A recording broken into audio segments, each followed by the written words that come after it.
បាទសូមអរគុណដល់បងប្អូនសារព័ត៌មានហើយក៏សូមជម្រាបសួរគ្រប់ដល់បងប្អូនប្រជាពលរដ្ឋទាំងអស់ដែលបានតាមដានព័ត៌មានកិច្ចការនេះគឺចេញចាប់ដើមដំបូងចេញពីសំណុំពរដល់ទទូចរបស់បងប្អូនប្រជាពលរដ្ឋគ្រប់ជាន់រហ័សនៅក្នុងប្រជាជាតិកម្ពុជាក៏ដូចជាប្រជាពលរដ្ឋយ៉ាងច្រើនលើសលប់បំផុតនៅក្នុងខេត្តពោធិ៍សាត់ដែលជាអ្នកដែលរស់នៅទីនេះសូមឲ្យសម្ដេចបវរធិបតីហ៊ុនម៉ាណែតនាយករដ្ឋមន្ត្រីនៃប្រជាជាតិកម្ពុជាជួយរំដោះតំបន់អន្ទង់អាំងដែលពាក្យខ្មែរយើងហៅបងប្អូនចិត្តហៅតគ្នាហ្នឹងឬមួយក៏តំបន់ជើងភ្នំ1500នេះដែលមានរាងកវិកវៈស្ថានភាពដោយអន្ទង់អាំងនេះឯងបើគិតទៅគឺទីតាំងនេះគឺបើគិតជាខ្សែត្រង់គឺមានប្រមាណ74គីឡូម៉ែត្របដៅពីលើមកក្រោមពីក្រោមទៅលើត្រង់ប៉ុន្តែបើសិនជាបើកឡានបើកម៉ូតូកវិកវៈតាមផ្លូវអន្ទង់អាំងនេះប្រមាណ10គីឡូម៉ែត្រដោយសំណុំពរដល់ទទូចនឹងត្រឹមត្រូវនេះបានជាសម្ដេចធិបតីបានសម្រេចគឺយកសំណុំពរប្រជាពលរដ្ឋដោយធ្វើម៉េចឲ្យតំបន់ឧទ្យានជាតិនេះដែលជាតំបន់អភិរក្សត្រូវបានយកមកវិញដើម្បីធ្វើជាកន្លែងសម្រាប់បម្រើប្រយោជន៍សាធារណៈសម្រាប់តកូនតចៅទៅមុខហើយខ្ញុំសូមអនុញ្ញាតបកស្រាយថាទីតាំងនេះបើក្រោមច្បាប់គឺវាស្ថិតនៅក្នុងឧទ្យានជាតិដែលជាកន្លែងអភិរក្សហើយនៅក្នុងក្រោមដែនដែលការពារដោយក្រសួងបរិស្ថានដូច្នេះប្រសិនជាបងប្អូនប្រជាពលរដ្ឋយើងមើលផែនទីនេះជាតំបន់អន្ទង់អាំងកាលទៅតែមានផ្លូវចាស់ត្រួសត្រាសេតិចតួចដែលរឿងថាបងប្អូនប្រជាពលរដ្ឋធ្វើដំណើរដល់លំបាកពីដើមហ្នឹងគឺស្ថានភាពអញ្ចឹងហើយយើងមើលឃើញទៅតើមានផ្ទះណាមួយខ្នងទេគឺអត់មានផ្ទះមួយខ្នងទេគឺជាស្ថានភាពតំបន់អភិរក្សឧទ្យានជាតិរបស់កម្ពុជាយើងដែលជាតំបន់ការពារហើយនេះបើសិនជាយើងមើលឲ្យច្បាស់ជាងទៅទៀតយើងឃើញជាតំបន់បៃតងសុទ្ធតែម្ដងបើសិនជាយើងមើលទៅរូបភាពនេះដូច្នេះនេះជាតំបន់ភ្នំការពារនិយាយឲ្យសាមញ្ញងាយស្ដាប់ឥឡូវបន្ទាប់ពីមានការអភិវឌ្ឍធ្វើផ្លូវភ្ជាប់ទៅខាងលើដោយផ្លូវកស៊ូនាពេលប្រហែលឆ្នាំនេះសូម្បីតែផ្លូវធ្វើឲ្យភ្លាមនោះក៏អត់មានផ្ទះអីដែរគឺមានន័យថានៅតែជាតំបន់ការពារហើយមិនដែលមានការកាត់ជ្រៀលដោយរដ្ឋាភិបាលឲ្យអ្នកណាទេហើយអាជ្ញាធរដែនដីតាមរយៈសាលាខេត្តពោធិ៍សាត់រដ្ឋបាលខេត្តពោធិ៍សាត់ក៏ដូចជាមន្ទីរដែនដីរបស់ខេត្តពោធិ៍សាត់និងមន្ទីរបរិស្ថានខេត្តពោធិ៍សាត់ក៏មិនដែលចេញលិខិតស្នាមណាមួយឲ្យប្លង់ទៅបុគ្គលណាមួយដើម្បីយកកន្លែងការពារនេះតំបន់ឧទ្យានជាតិនេះមកធ្វើជាកម្មសិទ្ធិបុគ្គលឯកជននោះដែរអញ្ចឹងហើយបានជាក្នុងកិច្ចប្រជុំជាមួយបងប្អូនប្រជាពលរដ្ឋដែលមានជាង90គ្រួសារយើងស្រង់បានមកនេះនៅតំបន់អន្ទង់អាំងនេះបានចំណាយពេល2ពេលពេញដើម្បីសួរនាំបងប្អូនថាតើមានឯកសារណាមួយដែលបញ្ជាក់ថាទីនេះគាត់មានប្លង់មានអីនោះទេគឺពុំមានអ្នកណាម្នាក់ដែលអាចបង្ហាញថាការកាន់កាប់នៅទីនេះគឺជាការកាន់កាប់ស្របច្បាប់តាមនីតិវិធីរបស់ច្បាប់ទេគឺអត់មានទេឥឡូវយើងងាកមើលការដែលគាត់កាន់កាប់បន្ទាប់ពីគាត់ចូលកាន់កាប់ស្ថានភាពនៅតំបន់អន្ទង់អាំងដែលជាតំបន់បៃតងដើមដ៏សោះបំផុតរបស់ខេត្តពោធិ៍សាត់និងរបស់ប្រជាជាតិកម្ពុជាយើងឃើញថាឥឡូវនេះជាស្ថានភាពទើបផ្ទះអញ្ចឹងនេះឃើញអស់តំបន់បៃតងនេះហើយដែលជាកម្មវត្ថុនៃការសំណូមពរ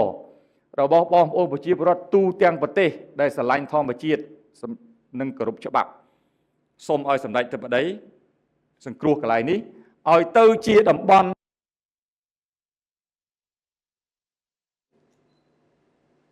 ហើយនឹងរបៀបនេះមិនទៅរបៀបនេះគឺឥឡូវយើងមានផ្លូវស្អាតហើយប្រជាពលរដ្ឋអាចមកធ្វើទេសចរទាំងក្នុងប្រទេសទាំងទេសចរក្រៅប្រទេសអាចមកលេងកន្លែងនេះប៉ុន្តែជាកន្លែងមួយដែលស្អាតទេសចរទាំងក្នុងប្រទេសនិងក្រៅប្រទេសមិនចង់ឃើញការធ្វើដំណើររាប់រយគីឡូរបស់គាត់មកមើលតបូលសង្កសីឬតបូលក្បឿងរបៀបនេះទេហើយបញ្ជាក់មកទៀត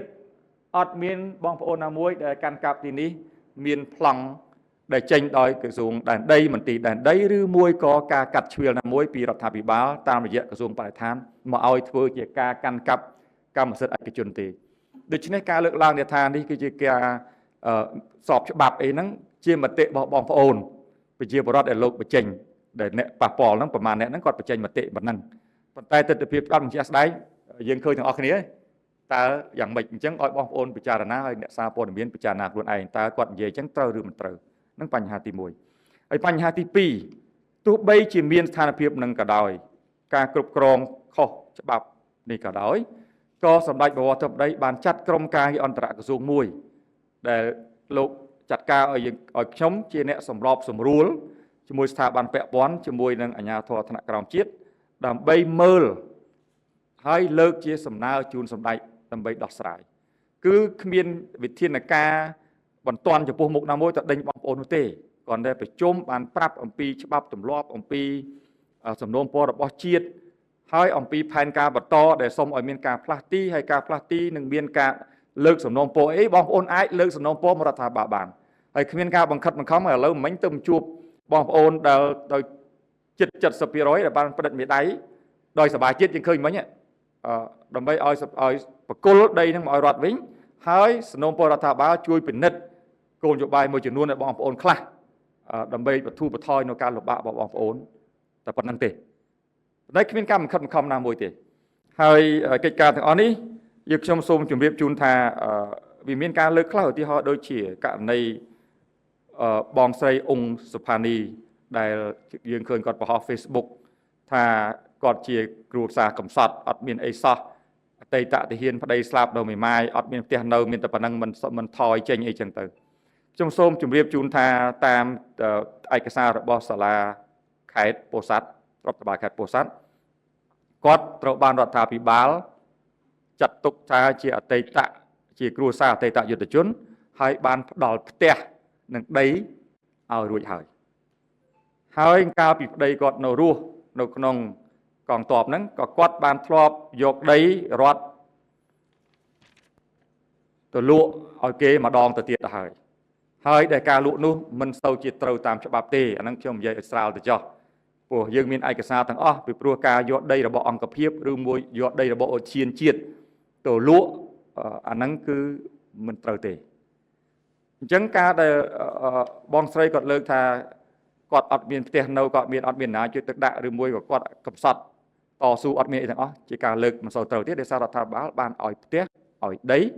ហើយគ្រួសារគាត់កាលនៅរស់ក៏ធ្លាប់លក់ដីលក់អី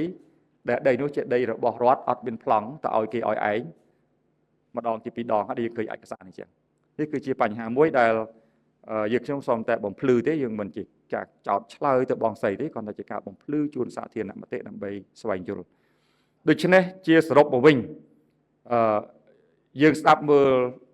សំណុំពរសូម្បីតែឥឡូវនេះក៏ដោយក៏នៅមានសំណុំពរប្រជាពលរដ្ឋមិនថានិស្សិតមិនថាប្រសង់មិនថាអ្នកផ្សារមិនថាម៉ូតូដប់មិនថាអ្នកភ្នំពេញមិនថាអ្នកពោធិ៍សាត់សុទ្ធតែនៅពីវនីវឲ្យសម្ដេចធិបតីធ្វើម៉េចជួយយកតំបន់នេះទៅជាតំបន់បៃតងគឺមានន័យថា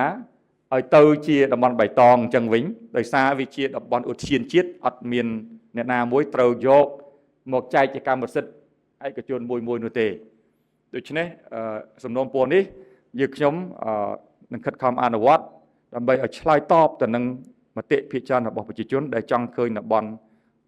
ល្អសោះបំប្រងនេះហើយដូចជាធនធានធម្មជាតិរបស់យើងត្រូវបានការពារដើម្បីប្រយោជន៍សាធារណៈទាំងអស់គ្នាមិនមែនជាការដកហូតដើម្បីចែកគ្នាទេគឺការដកហូតដើម្បីឲ្យបំពេញតាមគោលដៅនឹងឯងគឺគោលដៅដើមអភិរក្សហើយនឹងបម្រើផលប្រយោជន៍សាធារណៈ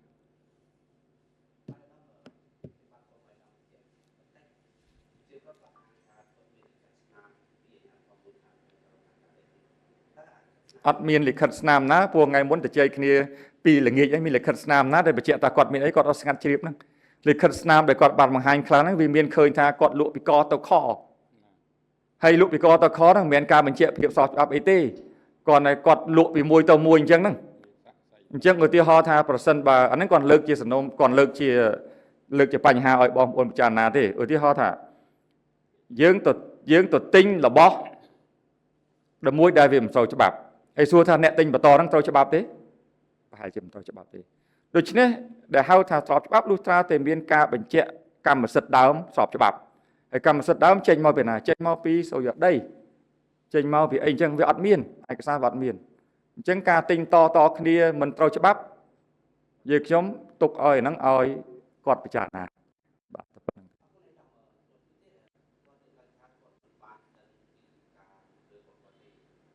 ប៉ុន្តែសួរថាពេលអង្គប្រជុំដូចយើងឃើញមិញហ្នឹងបងប្អូនអ្នកសារព័ត៌មានមិនចូលប្រជុំទាំងអស់គ្នាអ្នកណាមិនដឹងគាត់ដឹងទាំងអស់ហើយហៅអញ្ជើញមកប្រជុំគ្នាទាំងវងមានតែអ្នកខ្លះមិនមកប៉ុន្តែការអញ្ជើញទាំងអស់ប្រជាពលរដ្ឋច្រើនណាស់មកប្រជុំគឺពីពេលថ្ងៃមុនថ្ងៃនេះមកពេលទៀតថ្ងៃនេះឡើង60ផ្លាយអ្នកទៀតអ្នកខ្លះមិនទាំងអញ្ជើញផងមកប្រជុំទៀតហើយយើងក៏ឲ្យប្រជុំដែរមានតែបញ្ហាអីដូច្នេះការលើកឡើងថាមិនផ្សព្វផ្សាយមិនធ្វើការបញ្យល់ឲ្យនោះគឺជាការដែលលើកឡើងមិនសូវត្រឹមត្រូវដោយការជាក់ស្ដែងនោះទេចុងក្រោយយើងខ្ញុំគ្រាន់តែជម្រាបជូនបងប្អូនប្រជាពលរដ្ឋដែលតាមដានកិច្ចការនេះគឺថានេះគឺជាសំណូមពររបស់ប្រជាពលរដ្ឋទូទាំងប្រទេសដូចជាខេត្តពោធិ៍សាត់ដើម្បីយកកន្លែងឧទ្យានជាតិនេះមកទុកជាឧទ្យានជាតិដដែលការពារការយកកន្លែងនេះទៅជាឯកជនរបស់ឯកជនផ្ទាល់ខ្លួនគឺបាត់បង់តម្លៃសាធារណៈហើយកន្លែងនេះជាកន្លែងដែលខ្លីទេដែលយើងមើលទៅគឺថា4គីឡូបើគិតត្រង់បើគិតកង្វក់ជិត10គីឡូហើយវាមានតែមួយកន្លែងនឹងគត់ដែលសូមឲ្យបងប្អូនយោគយល់ថានេះជាបេះដូងរបស់ខេត្តពោធិ៍សាត់ឬមួយក៏អាចថាជាបេះដូងមួយរបស់ប្រទេសកម្ពុជាជាបេះដូងឯសារស្ថានភាពនេះវាអត់មាននៅកន្លែងដទៃដូច្នេះហើយបានជាការចូលរួមចំណែកក្នុងការទុកសម្បត្តិពិសេសវិសាលរបស់ធម្មជាតិឲ្យជាតិទាំងមូលសម្រាប់តជំនាន់នេះគឺជារឿងត្រឹមត្រូវខ្ញុំជាអ្នកពោធិ៍សាត់ខ្លួនឯងដែរហើយខ្ញុំយល់ថាការលើកសំណើរបស់បងប្អូនប្រជាពលរដ្ឋជារួមគឺសមស្របហើយត្រឹមត្រូវហើយការគ្រប់គ្រងរបស់សម្ដេចទេវតីពិតជាត្រឹមត្រូវហើយទី2ក៏សូមអរគុណដល់បងប្អូនប្រជាពលរដ្ឋយើងឃើញមកមិញជិត 70% រួចហើយដែលបានឯកភាពដោយស្ម័គ្រចិត្តចូលរួមចំណែកតាមមតិភាគច្រើនគាត់មកមិញយើងឃើញទាំងអស់គ្នាដូច្នេះយើងអាចឆ្លុះបញ្ចាំងថានេះគឺជាមតិភាគច្រើនរួចទៅហើយនៅក្នុងរបបប្រជាធិបតេយ្យដោយសារអីដោយសារផលប្រយោជន៍ជាតិត្រូវបានគ្រប់គ្រងដោយមតិភាគច្រើនដូច្នេះចំពោះបងប្អូនប្រជាពលរដ្ឋដែលគាត់ដែលស្ទាក់ស្ទើរឲ្យគាត់ពិចារណាហើយជាសំណូមពរគឺសំណូមពរថាបើសិនជាគាត់អាចសហការជាមួយជាតិទាំងមូលបាននោះគឺជាផលប្រយោជន៍រួមទាំងអស់គ្នាដើម្បីប្រយោជន៍របស់ប្រទេសយើងតរៀងទៅបាទសូមអរគុណ